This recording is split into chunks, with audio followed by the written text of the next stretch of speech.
Good evening and welcome to the One View podcast for a Thursday night. And this week we're on a Thursday night special. We've been running a little late, so I do apologise for that. But this week we've had the chance to do a 1 hour special interview, which coming your way right now. The interview is with a very good friend of mine, Cason Riley. We are going to get into it shortly. I'm going to let the interview take its mind of its own. And I will be in the background, and so will Double D and Breezy from the podcast. And here we go.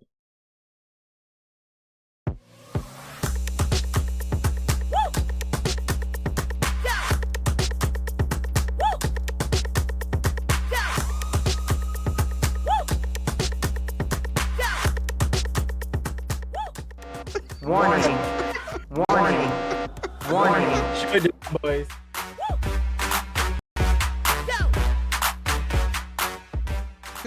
Well, then it took me a minute. I was like, am I sure that's not just an orange light?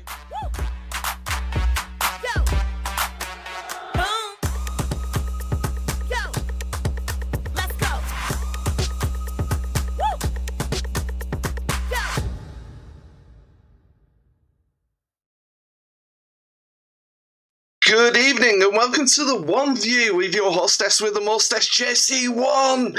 We're on this Thursday night and it's a Thursday night special this week. I've got the one, the only, Cason Riley with me. Hey, how are you doing, buddy? Not too bad, sir. How are you? Oh, absolute tickety boo.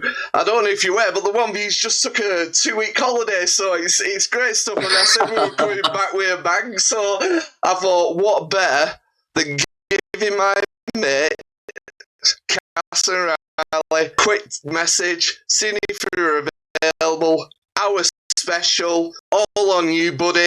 You know, absolutely fantastic. And I can't say how much I appreciate your time right now. It's Anytime, man. Anytime. How you been doing? Are you doing well? Yeah, you know what? Like, say that we met 4 years ago. It doesn't feel like 4 years ago. Does it really? When you think it'll be 4 years. It'll be 4 years in September. So next month. Oh man, 4 years next month. It don't feel like that. It feels like I've known you like most of my life or something. It's crazy how, you know, how much at the same time, like, because obviously I haven't been training for a couple of years. I've been out with a back injury. It's crazy how much, to me, wrestling was you, Rossi Rascal, you know,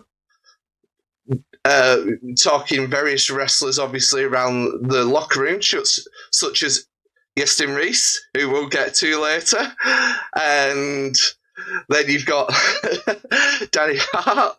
You got who else have we got? I'm probably forgetting many names now on the spot, but Joey Hayes, for instance, all them Philip Michaels as well. All them people you've been in the ring with since we last spoke, but we're gonna come to that later. We're not gonna jump too far ahead of ourselves. But yeah, it's absolutely nuts. And for people who don't know Cason Riley, he's a UK independent wrestler. He came up through the ranks at PCW and broke out onto the scene after COVID in big time style. And I am proud to say he's a friend of mine, and, you know, he's the heart and soul of the council estate. We couldn't say any more than that at this point, mate. But we're going to roll back to say, we're going to roll back the years here, because you did mention, like, we've known each other now 4 years, and it feels like 14 years or more. It's, you know, we've never lost contact, even when I've been out with me injury and that. By the way, I cannot say how much I appreciate that either. You know, you go away from somewhere, it's like leaving a job or something. You wonder if, you know, your friends are going to stay friends and stuff. Yeah. It's testament to you, shows the kind of person you are. Top guy. can't say any more at this point. But we're going to go back to 2019. All them years ago. So I was still a child. I was a child then. Oh, mate, you have no idea how much you have grown as, and it's more. Well, you probably do have some idea, but it's more observant to people around you, I suspect, and seeing the change in you. So, 2019, you're in Preston. You're a guy studying. You're doing your degree, etc. You just you've already got your love of wrestling. Man. So, about your love of wrestling, let's start there. So, let's talk about when you were younger and obviously finding wrestling. You know, in the sense of discovering it, being a kid, seeing the action. Where did it all start? So, growing up, I had two older brothers who were like in their teenage years. So, it was around the time of, oh God, got to be at least like 2004 or 5. SmackDown was like at its peak, in my opinion. We had the big fist still. Oh, yes. For the arena. It was around the same time the Undertaker had just gone back to being the dead man after being the American Badass for a couple of years. Yes, I remember it well. And yeah, the first time I ever sat down and watched wrestling was a Saturday morning. It was the SmackDown. SmackDown used to be on the Friday night at 10 o'clock. And they'd reshow it again at 10 a.m. the next day on the Saturday morning. Yeah, we did. Yeah, we did. Yeah, and that was the first time I ever watched it. And the first person I ever saw was the Undertaker making his entrance. I think at the time, he was in a feud with Batista or something. Batista was world champion. I think it was leading to WrestleMania, where Undertaker beat him for the world title. And literally saw him chokeslam by 8 people, and I was hooked straight away. There was some guy in a big bad robe chokeslamming people, and I just sat there as a kid and watched the whole show. Oh, I remember it well. I'm just hooked on it. Oh, fantastic! So, yeah, I mean, anyone who remembers that era, it was the Attitude Era. Just, you know, the sort of like probably the back end of it, but still, it had that rawness about it. SmackDown and Raw, and the entertainment was utterly fantastic. So, obviously, through your childhood, then teenage years, you carried on watching wrestling. Is that correct? Yeah, and obviously following all the way through. Yeah, following all the main events and stuff, and. So then we come to, like we were saying before, we come to 2019. You're obviously grown up, out in the world on your own, you know. You're in Preston. Company called PCW, for anyone who aren't aware. They're based out who Cason originally trained with, and I trained with, and boy, did we have some fun back then. We did. We had some very funny times, especially in the car, singing away all the way to Blackpool Tower. Oh yes. I absolutely, honestly, it's so many good memories just blurred from them times. But you were you're at university studying for your degree, you know, regular Joe, not in a bad way, just making your way through the world. Ordinary guy.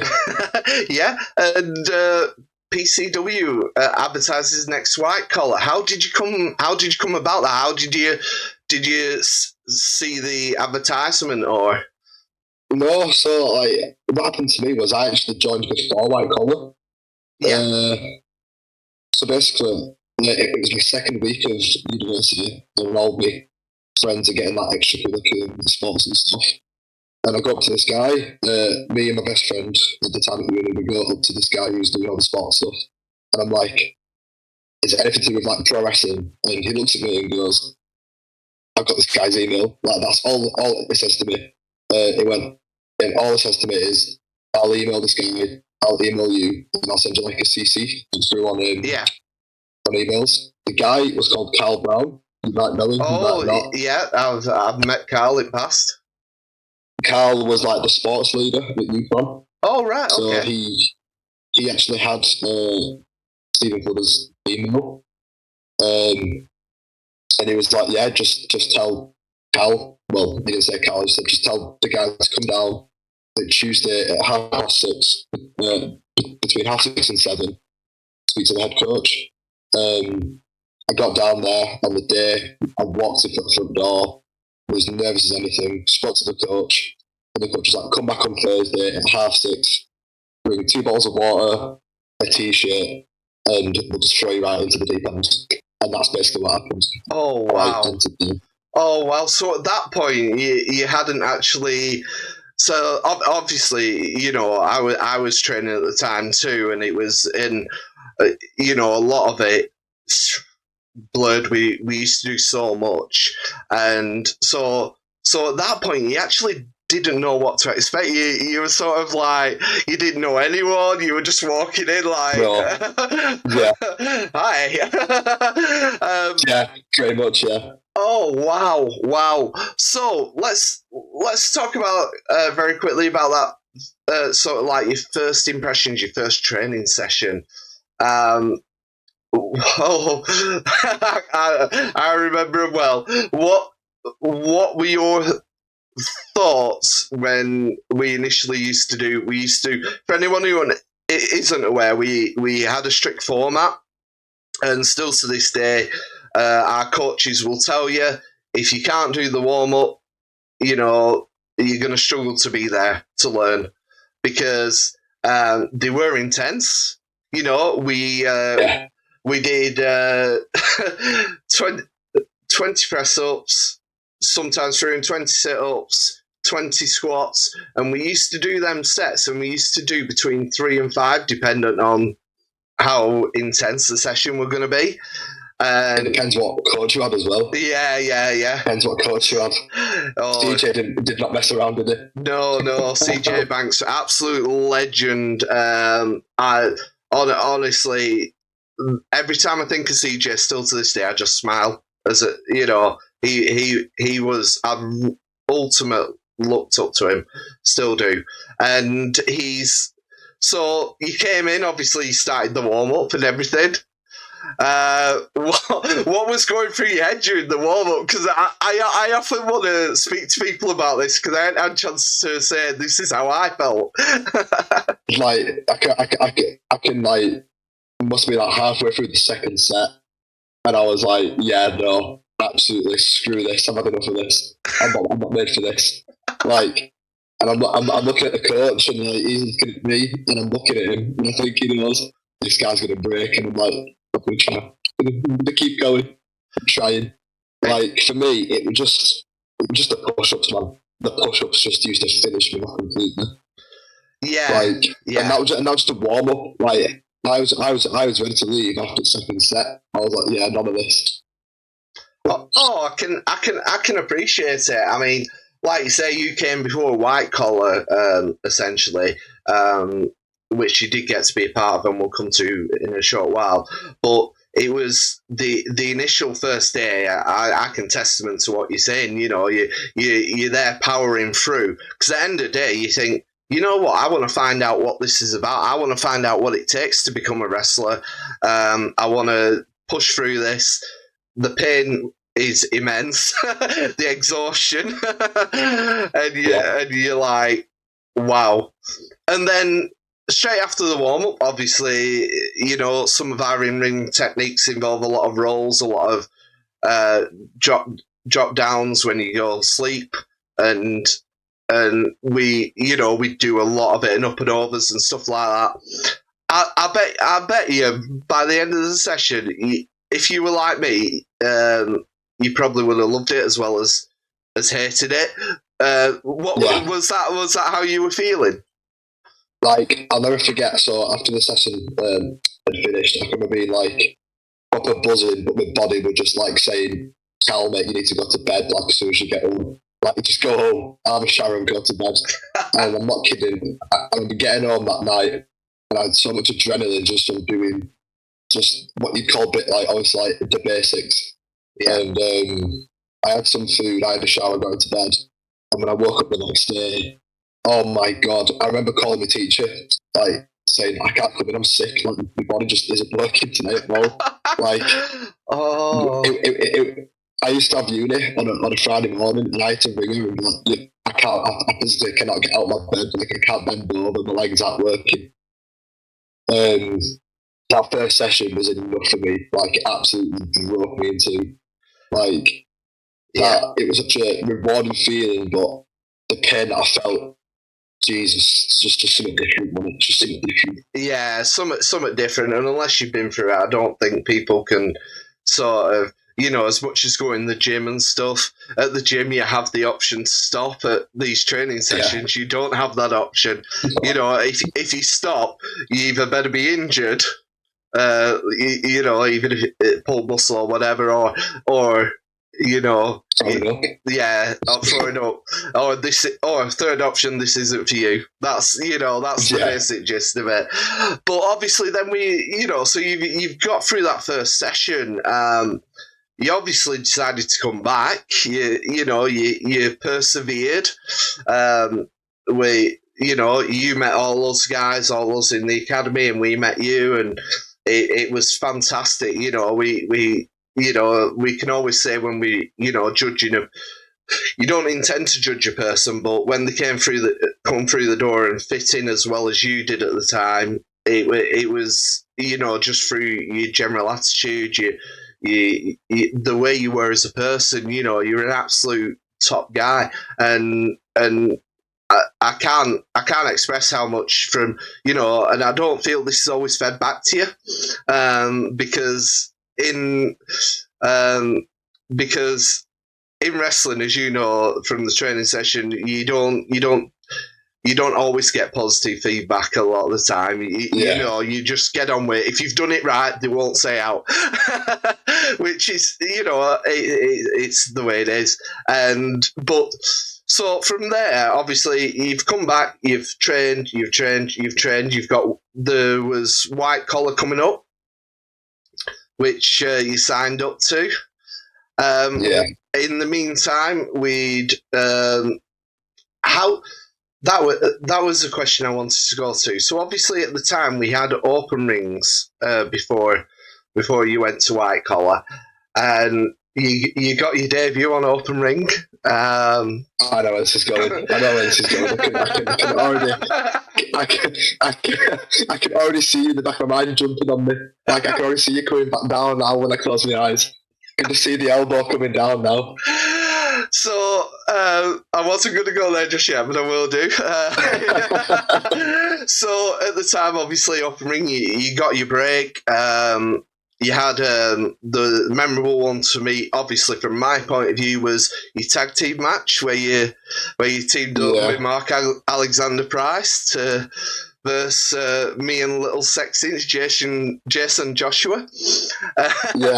And looking back, I've watched that match a couple of times since, and I've got to say, just from a feedback point of view, I said it at the time as well. You did so well in that match. It was what was that your first? I'm trying to remember. Was that your first? That was my first ever match. Yeah, my first ever match in front of the crowd.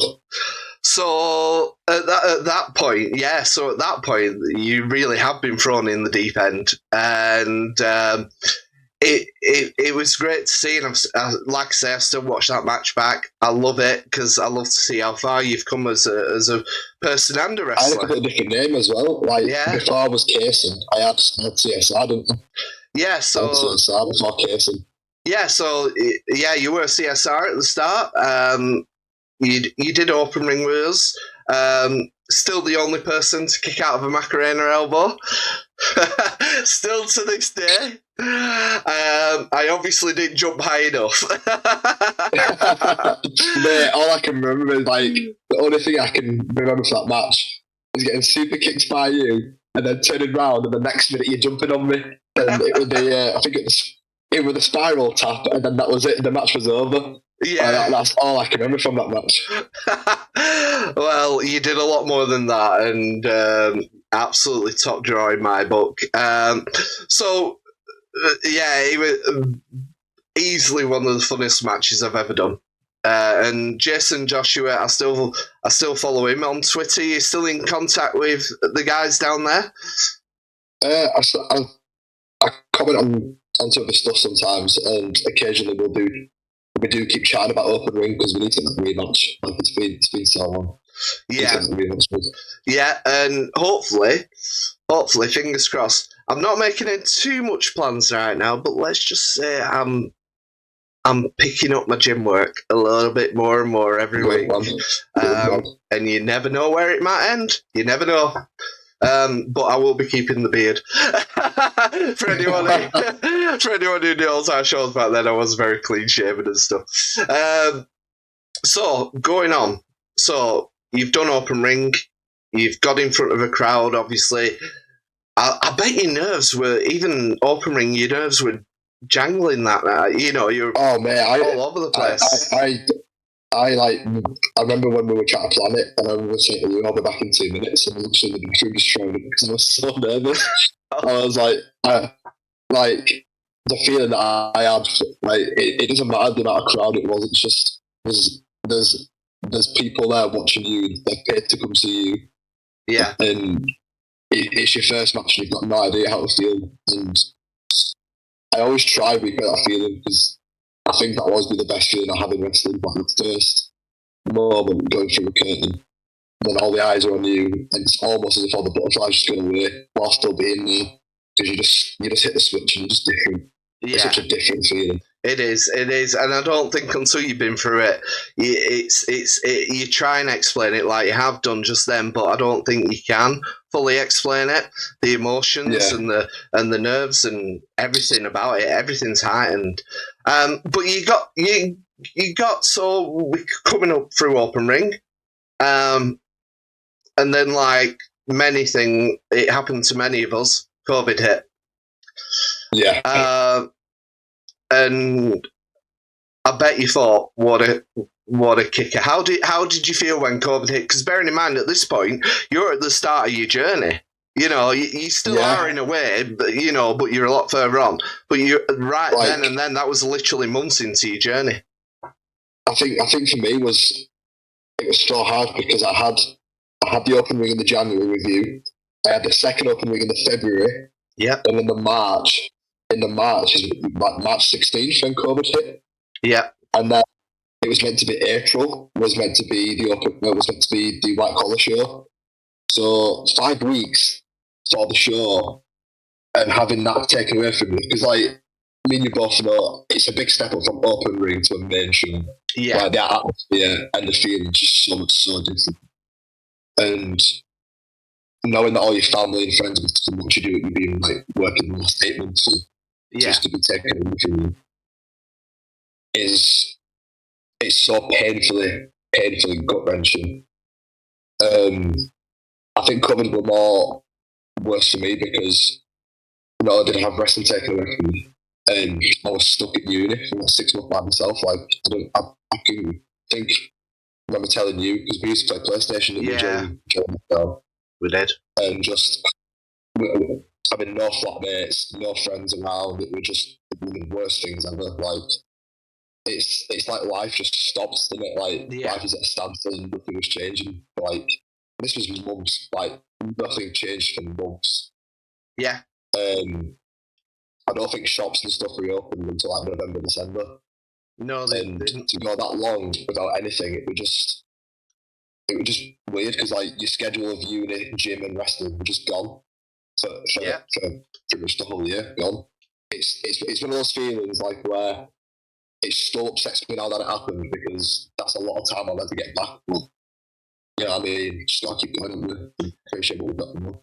Exactly. And I mean, it had different effects that on a lot of people, and for me, the way you described it there, obviously being on your own at uni and stuff, I mean, that's testament to your inner strength, mate. It's not, you know, I look back at it and yeah, it may have been a bad time in that sense for you, but you know, on looking at the positive side, you had the strength to get through that. relatively unscathed to a certain extent, and then obviously get come back out of COVID and into training and getting ready for now white collar that was supposed to like sort of be a year earlier. Now actually, actually coming to fruition. So running up to white collar, how are you feeling knowing that obviously this was the big, in a way, the big stage? It was, every show's I know every show's the same in the sense you're there to entertain people. You're there to go out there, put on a performance, do the best you can do, but at the same time, from a behind the scenes point of view, there's a bit, with more people there and bigger shows, you are going to have more nerves naturally. So how are you feeling running up to that white collar? Well, I think what helped me a little bit was the white collar was rescheduled to 2021 October. In the July, we had an open room to get prepared for it, and we had a biggish crowd then, just to start getting nerves settled. But even then, I say it helps. I think it did in a way for confidence, but when it came to the actual white collar show, it was the second half of the show was the white collar. And it got to the second half of the show and more people were coming in. It was already a packed night because it was the City Academy show, I think. And all these people coming in, and there's like 300 people in Riva. Yeah. The venue that we had just before COVID hit, so we're in Riva, 400 people in, my family in there. It's my first time showing my new character because obviously I wasn't CSR anymore. I changed to Cason Riley. You'd moved on by then, yeah. Cason Riley was now like my persona, and there was a lot of people here who'd never seen him if they hadn't been to the open rings or to Jake Sham's show in Top Row, which is what I did as well. So I'm just waiting for Flubber to tell me like what match I've got. Me thinking, I've probably got a singles or something, and then he goes, "You're tagging with Big T." I'm like, right, okay, tagging with Big T. And I'm looking at T, and T goes, do you know who we've got? And I'm like, no. He goes, come on, I'll come show you. We peek around the corner to see who the opponents are. Rossi Rascal and his student, Lucy. Oh, wow. And, I'm there like, oh my God. Because this was the first time I've been working heel before COVID.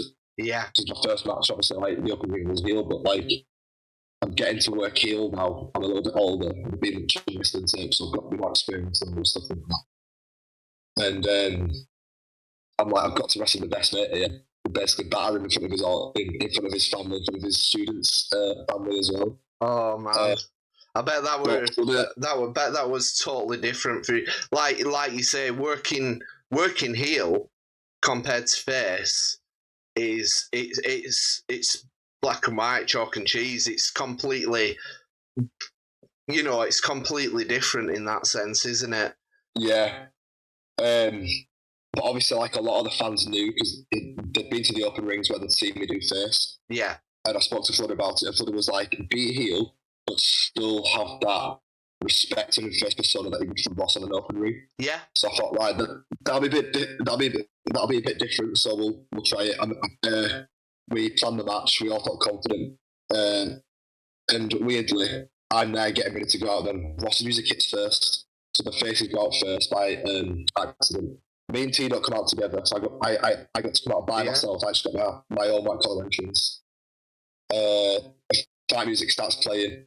People start cheering, but I'm trying to be a heel. So this is the point where I still got the baseball bat. I used to have a baseball bat briefly. Yeah, I remember it well.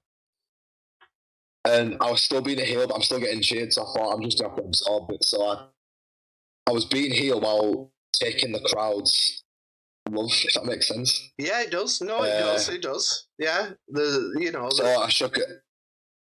I shook a couple of hands and sorry, go on. I go into the ring. I go into the ring and I look at Ross and he's smiling at me and I get right in his face and I go, I'm gonna batter this kid and I push him and I push him, and then I start getting booed. And I throw my chewing gum in. I throw my jacket in, and obviously it hadn't been announced who the partner is. Yeah. Big T's music starts playing, and obviously like this is like there's history there because obviously like before COVID, this was Big off T and Ross. off the back for people who don't know this. Big T and Rossi Rascal had a big rivalry pre-COVID, and I was very fortunate to be refereeing a couple of their matches, and I was on camera for that. And it was an epic battle. It really was an epic battle. So, and in the end, Rossi came out on top. So obviously, T coming out, I bet big shock, for a lot of people. So that happens. Everyone's like, "Oh my god!" Yep. Me and Ross start.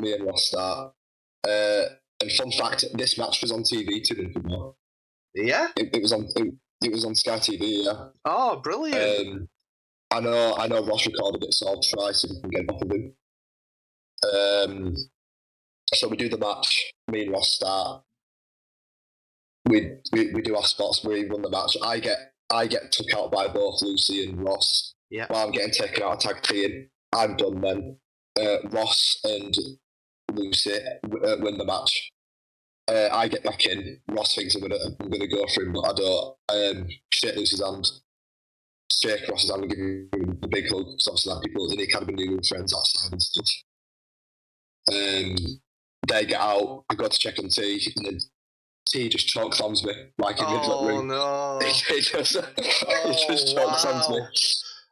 He's like, trust me, this will work. It'll keep you as a face, and it'll work. So he just grabs me and throws me into the air, and just choke slams me to the floor. Oh wow. I bet that was the first one you'd ever taken as well from a choke slam. Like a big bump like that, yeah. Like it was a lot, and it was in the new 20-foot ring as well.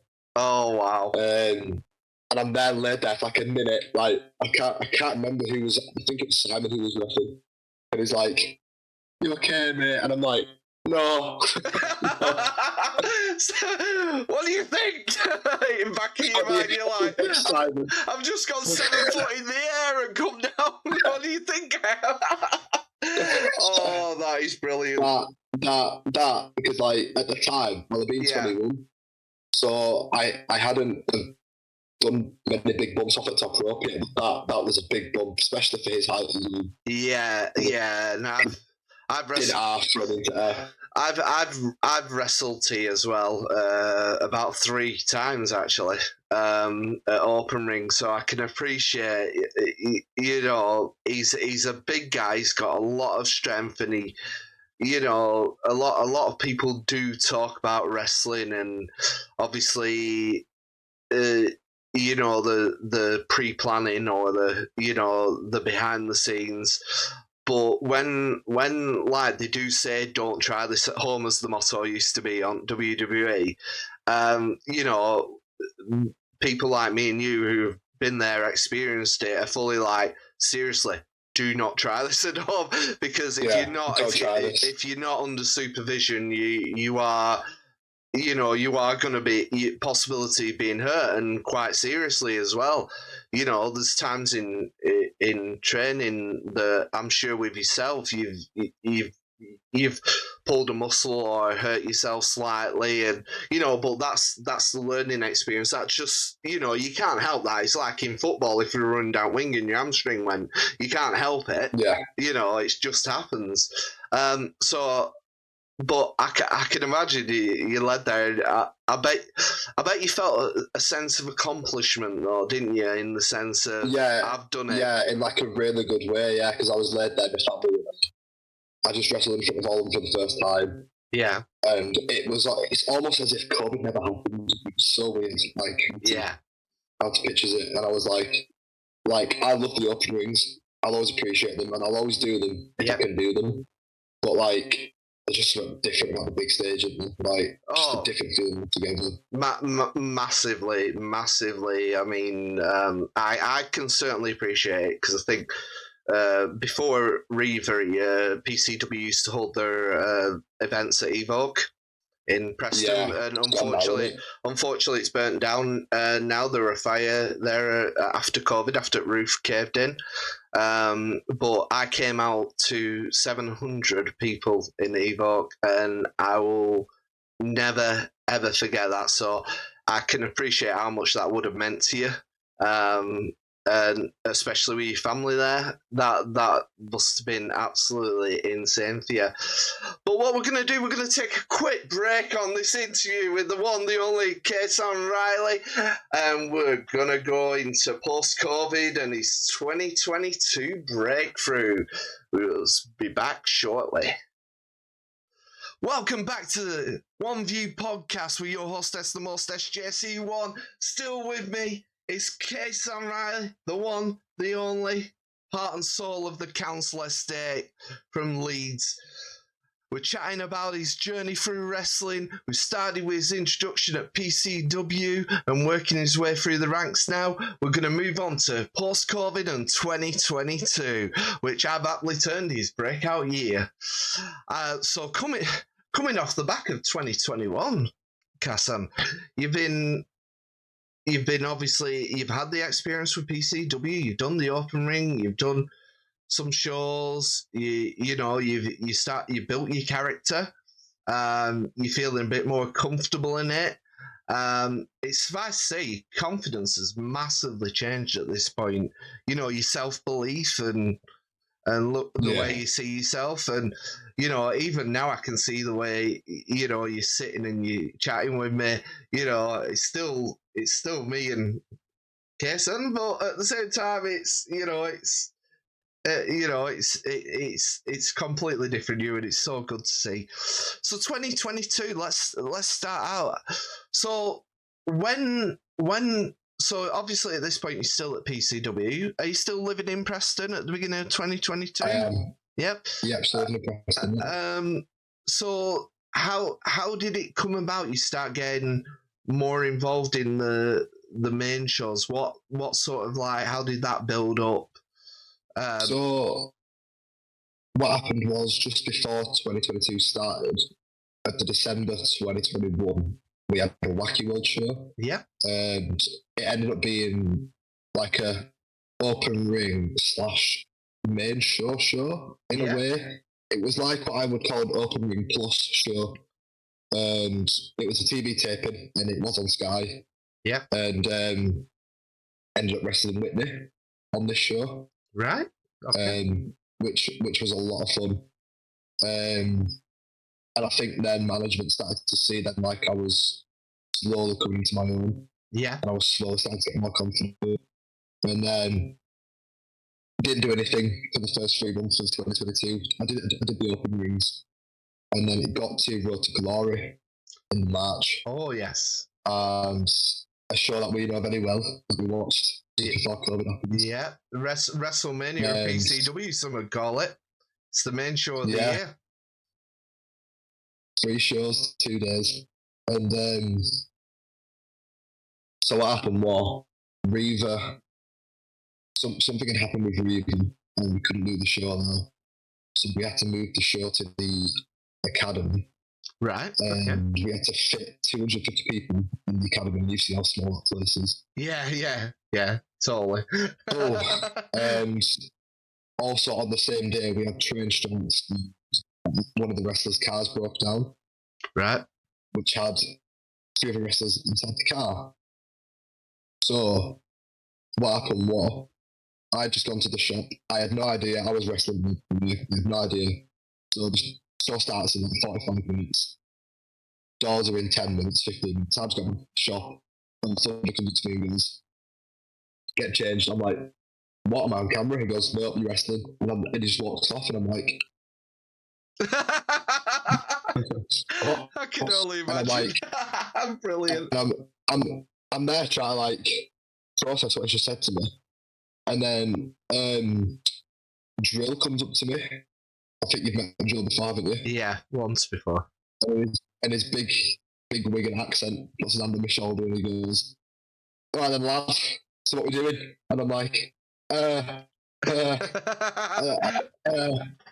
I get changed first?" And he goes, "Yeah, mate, that's fine, pal." And he goes off and he's speaking to Jack Quinn, Kane Corso at the time. Yeah. And I can see them both giggling because Jack and Dan had made their debut in the most at this point, so they'd had like a few matches under them.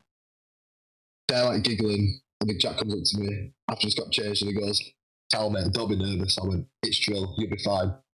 And a little shout out for Jackie because Jack, Ross, and Dan were like the three people who kind of kept me stable, like mentally on the main roster when it came to my nerves. So I owe them a lot in wrestling. All credit where credit's due. Got changed. Me and Drill were planned. I'm here freaking out, thinking there's no way this is happening. Obviously, we and I said to him, so what do you want to do for the finish? I went, "Are you giving what's finish attack give me with it?" And it's me and goes, "Cason, mate, you're over." And I'm like, "What?" And he goes, "You're over." And I'm like, "You take it?" Nah. I'm like, "Nah, you just nah, I can't say it now." I'm like, "What?" He goes, "Oh man, lad, chill out. You're over. You're winning." He went, "What's your finisher?" And I was just like, are you sure? And he goes, "Yeah, mate, I'd have to tell you like 4 times." He was like, "You're over. They need the face to go over in this match, and you're over in the So this is how I like realised it was getting real. I assumed it was just a normal singles match. Yeah. We planned the match.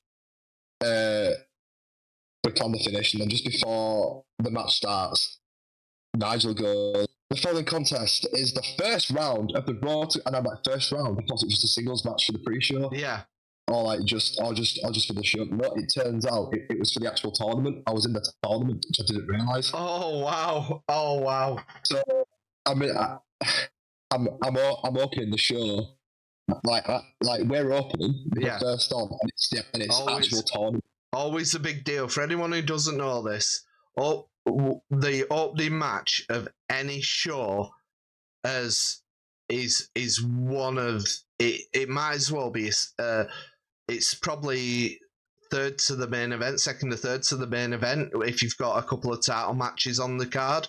It's absolutely crucial that you hit the ground running, that you work the crowd up, you get going, and I can only imagine your feelings at this point. So what happened next? So Will goes out, and I'm looking at Jack. I'm looking at Jack Quinn, and Jack goes, "Tournament match?" I'm like, "Yeah, what on earth?" And he goes, "Right, mate, have fun, go smash it." And I'm like, "Oh my god."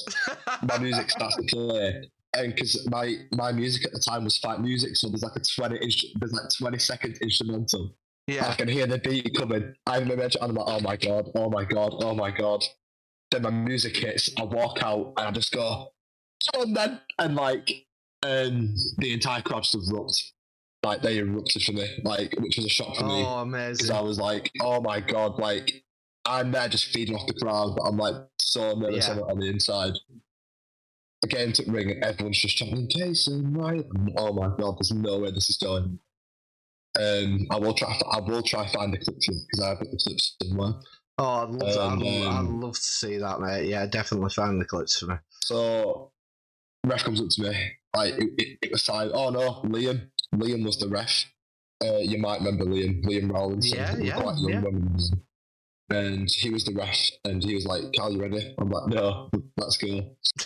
And, no, I'm not ready. So we do the match. No, I'm not ready. So the match starts. Joe's talking to me all the way through. He is talking all the way through. We get to the finish. Joe forgot what my finisher was. Man. He goes for the driller killer. I jump off and I'm waiting for him to turn round. He's not turned round his way, and I'm like, "Screw this." I just turn him around myself, and I hit him with the code breaker. Yeah. And 1, 2, 3. And even though I knew I was over because I've been told so many times, it doesn't feel real because it was like my first big match in the main roster with no white collar, none of that stuff. It's 1, 2, 3. The crowd just go ballistic. Amazing. I have to clip them all going mental and stuff. Celebrated. Went outside because I was just throwing up. I was so nervous and thinking. I just threw it outside. Jules comes over, he's laughing at me. He says, I had fun with that, mate. Well done. Let's do it again at some point. And I just was like, oh my god, like everything's a blur, was it? At that point, it was like I can't everything's a remember blur, anything. and then it didn't settle in because I just won the tournament. Like, I just won the first round tournament. I was in the quarterfinals the next day, so I knew I had to keep going. Then I had to keep going. Then Oh, that was my first match. That was my first match on the main roster without that one. oh, that's absolutely amazing story, and it just proves for anyone who is an up and coming wrestler, always have your gear with you when you're training. Always have your gear. Yeah, because you never ever know when you'll be asked. You don't always get advance notice. You might just get asked at a moment's notice. And it might be people missing. It might be, something they've thought about for a while, but they haven't told you. Always have your gear, and it just proves it. Proves it. And I'm so chuffed for you, mate. I'm so chuffed for you. It sounds like an absolutely amazing experience. And I am sorry I missed it. But going on from that, so obviously now you've just won your opening of Road to Glory, opening round. Who did you get in the quarters? I got a wrestler called Jack Morris, who's now in Japan doing pro wrestling Noah. Oh, he's all over Japan now. And he went over, which I knew was going to happen anyway because Jack was the biggest next rising heel at the time in PCW. And honestly, I was like, oh, so what's your finisher? How do you pin me? And he goes, look, he didn't want me to go down the route of just getting pinned. Like, he actually put me over in such a good way. Even though he went over, he put me over as well in the match he wanted me to lose cheaply because I'd just beat Joe clean. He was like, I'll low blow you and I'll roll you up. He said it'll still make you look strong, it'll make you look good, and you'll get a good buzz off of it after still, because the fans will still be into you. And for him to actually do that on his own accord and me go out that way was actually quite nice of him. Yeah, massive respect for that. Yeah. That was huge for me because it was my second match on main roster. He could have just beat me up for 10 minutes and called it a day. And I'd been fine with that. I'd have been so grateful for that. Yeah. But the fact he gave me a full fighting match and that. He even worked on my shoulder. He worked on my shoulder, cheated me and rolled me. It's and just you can't like you try and express the respect there and the giving back with you being fairly green on the scene, to put a term on it. Absolutely amazing to hear. I even when I see him every so often because of new shows, I always thank him for it. Yeah. And he's sometimes it's like he's forgotten that he's done it, which must be it's so common for him to do that for other people. Yeah. It must be like that's such a nice thing.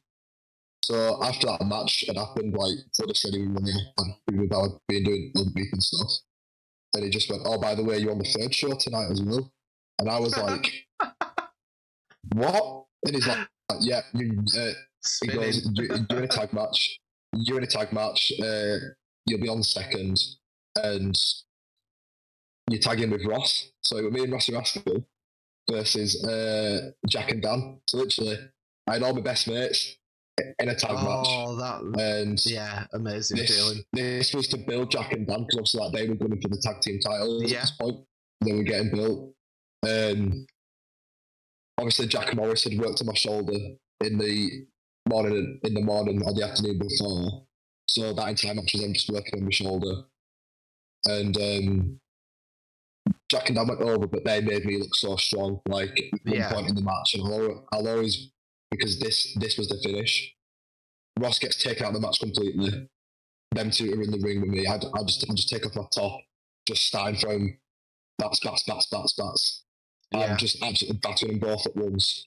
And then obviously the numbers game picks up, stand on my shoulder, they beat me up and win. But that entire Road to Glory weekend for me, the Friday, the Saturday, just, even though it was a technicality how I got on the show, it was such a good way to bring the Cason character in because they made him look like how I always want my character to come across.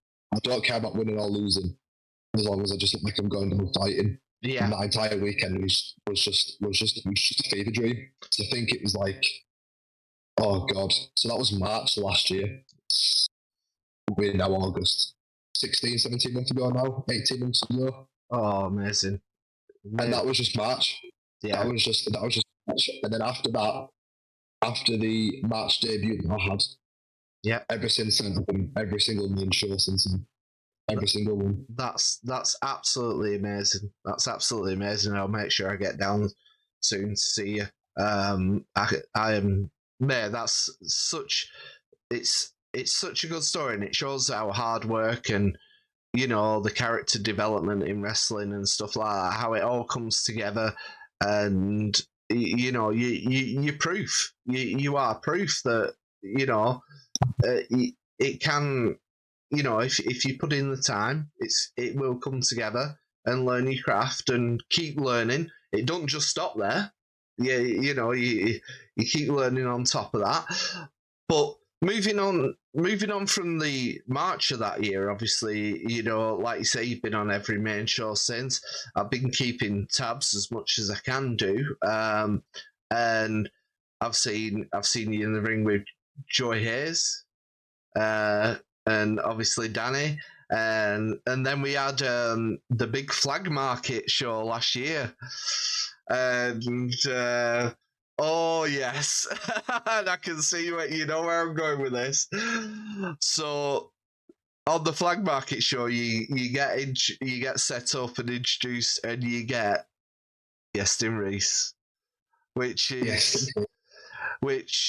is I have got to say, I have so much respect for this guy because he's, I mean, physically he's immense. He's worked his trade all over the world. He's, you know, recently in Europe and stuff, doing shows around Europe, and the guys, you know, if you ever want any advice on that, he's, you know, just as much as, you know, sort of like Joey and Danny and stuff at PCW, he was, you know, he would always talk to you with respect and give you advice and stuff, and he's just an all around. There's so many of these great guys in wrestling, but he would, if, you know, at first when I first met him, having seen him on TV and everything, I was like, so I can only imagine how you felt going into that match. So how did that come about? So just before that show was announced, I just started a tag team. I just started a tag team with Dan Evans. Yes. And we became a team in the April. So we had Road to Glory in the March. We had Who's Dares wins in the April. And then me and Dan we were a tag team. We became Preston's greatest tag team. We were just doing tag matches. So it got to the Flag Market show.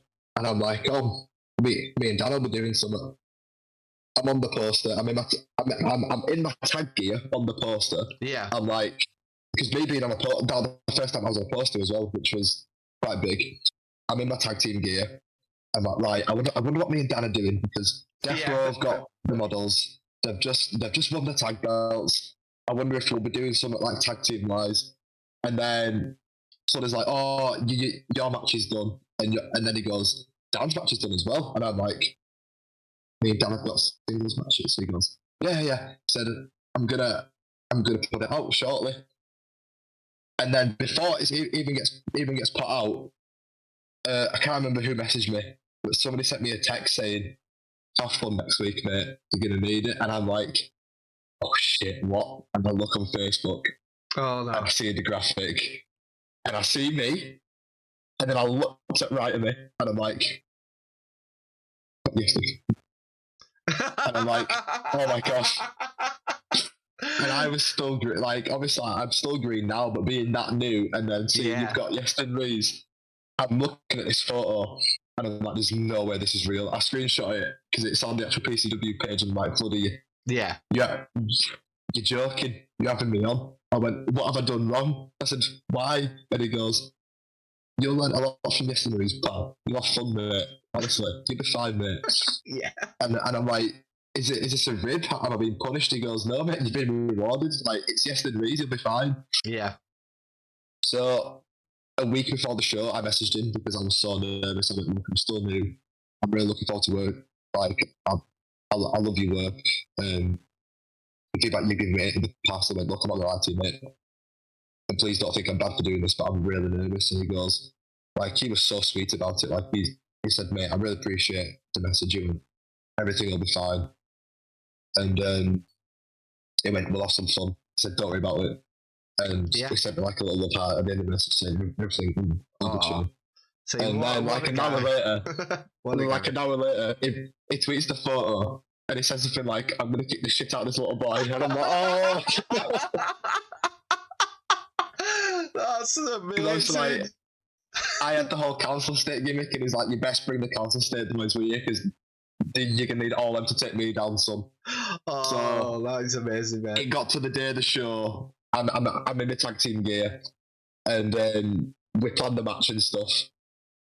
And go to the ring, and I'm looking at this guy in front of me, and I'm like, he looks bigger in the ring than what he does outside the ring.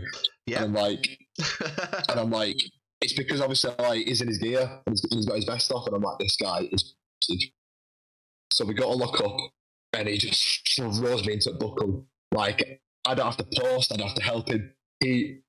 This guy just launches me into a buckle, and I'm like, oh my god, right, okay. This guy's serious. We lock up, we do our spot, we do my shine, and then it goes into the cut-off. And Jesus Christ, Alpha, like, I'm not kidding. This guy does not mess about. No. He give me a hard buckle into the corner. And I felt like I became the turnbuckle. Like, I felt like I merged with the turnbuckle. Oh yes. He gave me some really good near falls because I got in my double arm DDT, and something I've actually never told you. After you stopped wrestling, I took the jumping elbow. Yeah. I started doing the jumping elbow as like a near fall shine. Yeah. Which actually it actually is like a homage to you because I actually jumped the way that you jump into it. Oh, brilliant! Started doing that. Means a lot to me, mate. Hit him with the elbow.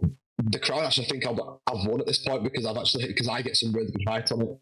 Yeah. And I hit it. 1, 2, he kicks out, and I'm like, oh my god. I go for the code breaker. Yeah. He holds onto the rope. I feed round. I'm not kidding. I didn't even need to help him. He just picked me up, F5'd me, and that was it. 1, 2, 3. I was gone. I was dead. Away with the fairies. Oh, amazing. Absolutely amazing. Sounds like absolute. He's a class act all the way. He really is a class act. That sounds amazing. To get to that stage in your career where, like you say, it's them giving back where they say, here's your chance for Yestin. He's been around for years and years and years, and his experience shows, and his strength is unbelievable. Because this was at the point I just put weight on. Like you'd seen me, I was getting into shape, and just for the F5, picked me up on it. I didn't even need to post. He just threw me. I felt like I must have been spinning it in the air for 5 seconds, and that was it. Landed, and the guy didn't even hook my leg. He just put his hands on my chest and just counted with the ref. Like he just dropped me in half. Brilliant. So obviously, fantastic match, fantastic times for you. You go through the rest of the year. You're obviously starting to branch out into other promotions. And you got your chance at Classic UK Pro Wrestling, and came your first gold. How did that come about? So I've been wrestling for BCW for the rest of the year. I've done some work for the barracks, if you remember the barracks down south. Just before that, I had wrestled at I just started training at UKW because obviously, like, I've moved home. Something I've never publicly talked about before because it's never been actually mentioned. I did a couple of matches for Target in Scotland. Oh, yeah. This is before I went back to Leeds. I stayed over with some friends over. I wrestled for Target there twice.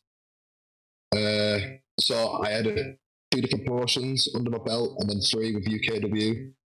And then the promoter messaged me, like, "Oh, I see you from Leeds. I need a hometown hero. We'll be doing a couple of qualifying matches on the same night to lead into the main event." I sold 90 tickets in my hometown to friends and family. Amazing, yeah. In this little pub in Leeds, because this was like my first pub show. And mate, honestly, as long as there's a wrestling ring, I don't mind where we are. And yeah, you go where where the work is, and you enjoy it. Yeah. So we had about 150 people in this little pub. My friends and family were there. They had no idea that I was walking away with the championship either. Like, I'd known for like a week before level 1. Yeah. And so we do a qualifier match. The winner goes on to the main event. I won this qualifier match. Wrestled a guy called Wing Commander Nash in the opener. Wing Commander's such a fun guy to work with. You might have met him briefly in the past. I've met him a couple of times. Absolutely, yeah, he's such a fun guy. And that was my first comedy match as well. Yeah, that was my first comedy match while being serious. And this was also the first match I've ever called off the cuff. Yeah, because it was just comedy. And I won that match. Crowd went ballistic because they knew I was going on to the main event. Got to the main event, wrestled some guy called Nemesis, who trains at, or is the head trainer at WAW down south where the Knights live. Oh, right, okay. Yeah. So he was quite good friends with the Knights, who were also there in attendance watching, which was a big thing. Wrestling royalty in the UK, if there is. And if there is one. Yeah. Got to the main event. At this point, my code breaker's got a name. It's called the Cason point because it sounds like a name and it sounds like a phrase, and Cason point. Yep. So finally got my own little move set. My finisher's got a name. Hit him with the Cason point. He gets rope break. Hit me with it the second time. 1, 2, 3. I've just got goosebumps because, like, even though I know it was gonna like be over, and I knew I was over. Hearing the crowd scream like that and then winning my first ever championship. Singles as well, from my friends and family. It was just something different. Complete disbelief. Like, you're still in a state of shock, so to speak. Yeah. Oh, so many. Like, even I pinned Nemesis and like won because like Ross Joe from Blackpool to come watch. So like Ross was in attendance, and I looked at Ross straight away, and you can see him like just smiling and clapping. And I'm there with this belt in my hand, and I'm like, I know it's a prop, and I know it's scripted, but like it's still an accomplishment. Everything I've got to work my ass off for. Yeah. And everything just slowed down at that moment. I can just see everyone slow down, cheering and screaming. I've got the belt in my hand, just like, you know what? Yeah. I earned this. I actually earned this. First time in wrestling, I said to myself, you know what, I deserve this. Because I've worked my ass off for it. Yeah, and just such a magical night. Yeah, you do have to pat yourself on the back occasionally, and you've got to remember, no one else can do the work that you've done. You have to do it for yourself. Whether it be training, whether it be shows, whether it be going to the gym in between that. That's all you. It's no one else. So at the end of the day, I can certainly appreciate why, at that one point when you're in the initial shot, you know what, I've done this, and looking around, and yeah, I can't believe it. So no, that's amazing story. So I want to absolutely amazing story, but I want to move forward from that and bring it up to quite the recent, actually. So obviously you've moved back to Leeds at this point. you were training with UKW, and you're obviously doing shows pretty much every week for them, and you get a new tag team partner in the UKW, and Level Up is born. Which I absolutely loved because I know, from our past love of gaming and everything. I thought absolutely brilliant. You know what? That is him. It's absolutely brilliant stuff. So you've obviously found your foot in UKW. You've training there. You're doing every show. You're still coming back to Preston for the PCW and stuff like that. But so we come to obviously Level Up being formed. Now, how did that came about? So with UKW, you got the weekly TV shows, which do big in America. Like they get like 1,000 to 5,000 views every episode of it in America. That's amazing. So it's crazy to think that, really.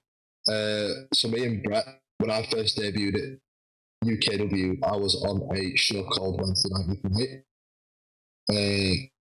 We formed a one-off team on a Genesis special with the main pay-per-views. Yeah. None of us didn't think anything of it. Like, we had the one and done. We went over. We went our separate ways, and then we did like a draft split, where we were on the same show. Wednesday Night Ignite became Monday Night Ignite. We made a new show called Mayhem, where me and Brett were told we'd be going into a team. We were going to reform the Genesis special show, and we were told we were going to be an actual team in the tag division, which is pretty cool. Yeah, because having history with, because I'm still in the tag team with Dan Evans, so I still get feedback and stuff when it comes to tag matches. Watch my old stuff working with him to see what we can give to Brett, because Brett's 16, 17, so he's still new. Yeah, very young. So I'm giving him all the stuff that Dan's giving me. Yeah. Which has helped our tag team a lot to look more efficient. We both sat down for ages with Brett's older brother and a guy called Dan Daly, who does like all of UKW's merchandise and custom and stuff. So me, Joe, Brett, Dan, just talking about names and stuff. And eventually we got with the name Level Up, which obviously, like me and Brett, we both like video games, but we wanted it to be like where it's not just solely focused on video games, so we can tell the story of like, we're going to level up the tag division. Yeah, we are the tag division. We've leveled it up. Developing all the time, development all the time. Yeah, never stop. Like me and Brett, then we had a few tag matches, and then we had our first shot at the gold in. It was June. Yeah, it was end of June at Showcase of Champions against the Firing Squad. Unfortunately, we didn't walk away the champions, but then it went to WrestleBration. Oh yes, 250 people in attendance. It was a triple threat tag team match for the tag belts, and we won. We walked away the tag team champions. It's amazing, and I just know you've got it there. So I feel to get it. Yeah, I feel we do need to, show the people the gold.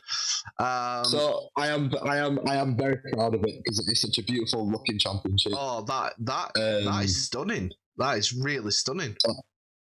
You've got the eagle here as well on it. So you can see the eagle on here. Yep. But just how it shines, it is a gorgeous championship. And that's all your hard work, mate. That's all your hard work. And I could, as a person who's known you since the beginning of your journey, I could not be prouder. I know we say nothing beats your first title and stuff like with the heavyweight title that you won, but that it's still your first, it's your first tag team title and stuff, and it shows. I think like as much as the heavyweight was so important to me, I am going to be biased on myself here. I think the tag team one was more special to me because of where it was. Yeah. Like it was UKW's biggest show of the year. Yep. It was, and I'm not taking away from the first one at all because that was such a big deal for me. Oh, no, not at all. This was WrestleBration. Yep. And their biggest show of the year. The gaffer has trusted me with his son to be his tag partner and to help him. Yep. And to be a team and for him to help me as well. And just to be told that we're winning the tag belts and then on their biggest show of the year, it more of I'm trusted here and they think I can carry. So yeah, it was more of a if they can trust me to be champion, I've just got to keep going from here. And I was so proud of it because obviously on top of that I've got the weekly TV shows that I wrestle on as well. And just weekly doing it in and out just to watch these stories unfold ended up being more important for me in that term instead of just being oh, you win in this match, then you win the title on this night, whereas it was a weekly build to something, and then we got them and and the crowd was louder as well, and it was a bigger crowd as well.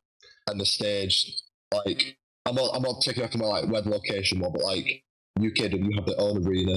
It's got its own commentary booth. It's got a walkout stage. Yeah. Lights, little smoke screens. It was just a full shebang. Yeah. And it was just added that little bit of bland to it. Yeah, I can imagine. I can imagine. And such a special moment for you, and a very recent memory as well. Obviously being a couple of weeks ago, and absolutely fantastic to hear. But I am going to have to bring the podcast to an end, and I've really, this has been amazing to hear because for various reasons, which I won't go into. Obviously, I've been away from a lot of the wrestling scene, and I've had to go back in and find my feet when it comes to knowing and researching about what's been going on. So, I am so appreciative of you being here today.